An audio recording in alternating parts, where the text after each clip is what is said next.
the first major experience of my life and my generation where we were open to something more, some more energy and more possibilities are open to us.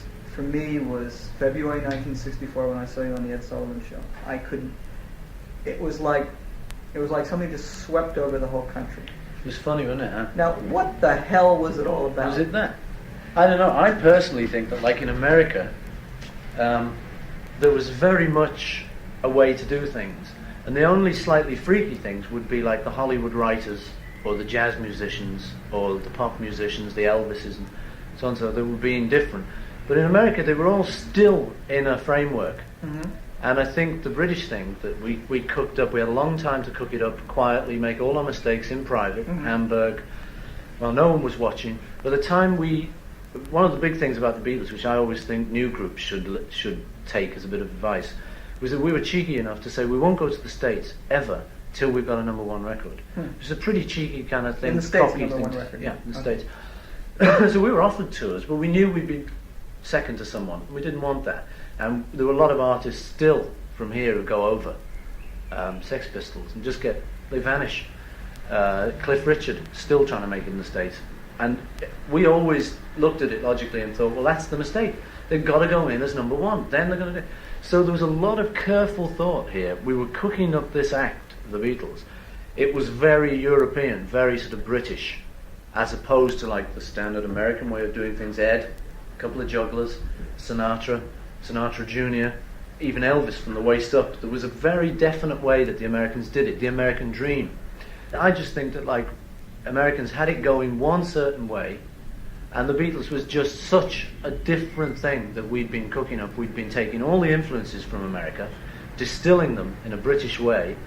A lot of things had been happening just with our own chemistry, because you had John and I were strong writers, George, who was like a third writer, Ringo, who had like a good head on his shoulders and was by no means thick, and we were just developing our chemistry.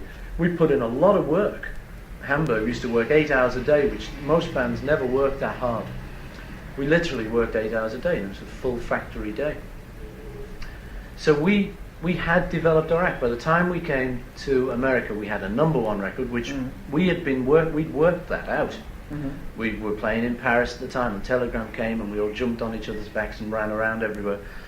And Big Mal, the roadie, used to give everyone piggybacks everywhere. We were just so excited. So we went to America. There it all was what we'd planned might happen.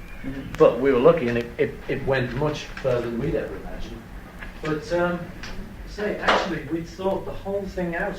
And so there was like a combination of all this thing, America being what it was, and us coming with this whole new thing that we'd thought out, based on the old thing, but with our own sort of variations on it. All the little success we'd been having in Britain. The newspapers in Britain had been saying, well, what's left to do? You've conquered everywhere. And we'd say, America. So, oh yeah, of course, yeah. We'd say, America, watch out. Got the #1, went to America, did Ed Sullivan. By then we'd like distilled our stuff down to an essence. So we weren't just coming on as just any old band. We had our identity, this total new identity for us. Did you feel that among you? Was there a particular spirit? Yeah, we knew it. Yeah. Well, people were saying, what's this with the haircuts? Now, if I go back on the haircut thing, I know it was actually because we saw some guy in Hamburg whose hair we liked. John and I were hitchhiking to Paris. We asked him to cut our hair like he did his. He didn't do it quite the same as his, and it fell down in a Beatles cut. His was actually more like this, coming over to one side. Hitler, yes. Not Hitler, but a kind of long-haired Hitler thing. Yeah, no, I know. All coming down. And we wanted that. He was Lawrence, actually. That's the way his hair was. He was a very sort of artsy guy, this guy. He was a great guy called Jürgen. He was a photographer, friend of everyone's from Hamburg. And he was living in Paris. He cut our hair. We just came back to England. All the people in England thought we were German, because the newspapers said direct from Hamburg, right. The Beatles. So all the kids thought we were German. They were all surprised. We had leather jackets and blue jeans. We went out of that phase and went more suits, because we were going to come down to London, and we developed the sort of suits thing, and we thought we won't have corny suits, we'll have nude kind of things. We got those cardan jackets.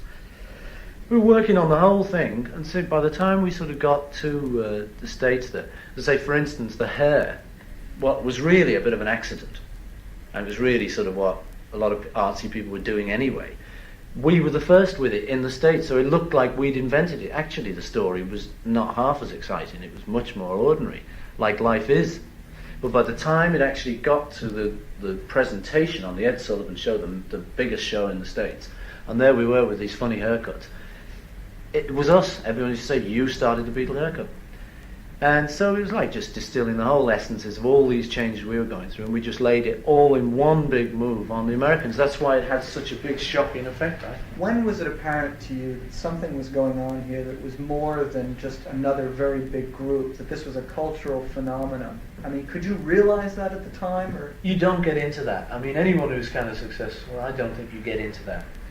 I don't think Ali, when he was shouting he was the greatest, knew he was. I think it was bluff, it was showbiz. He suspected he was, we suspected we were.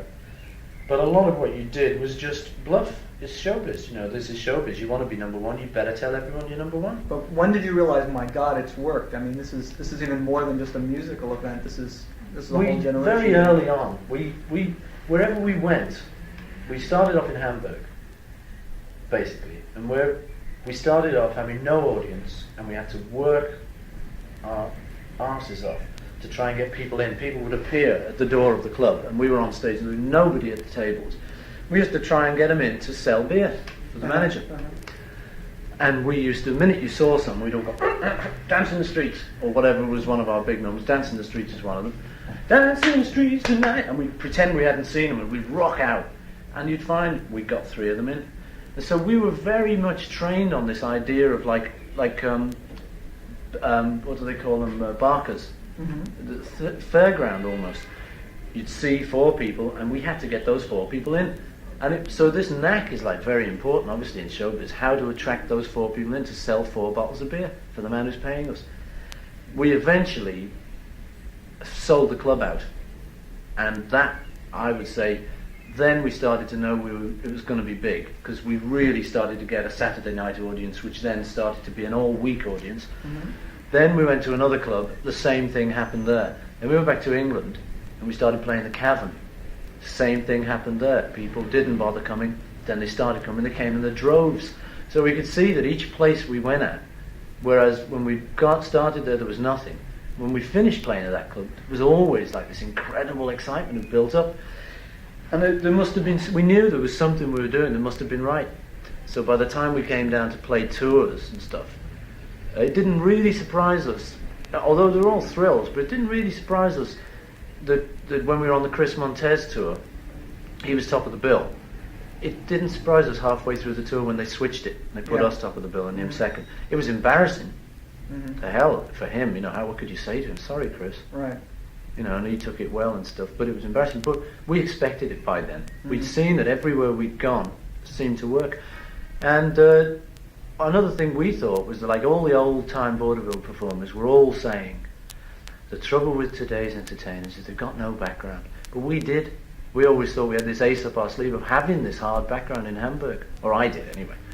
I think the others felt similarly, you know. That here we were, we'd actually had done this grounding these old vaudevillians were talking about, of having grafted 8 hours. Is that what, do you think that's what made the group able to weather the incredible pressures of that and last as long as it didn't feel like pressures. It wasn't pressures, you know, for a whole long time.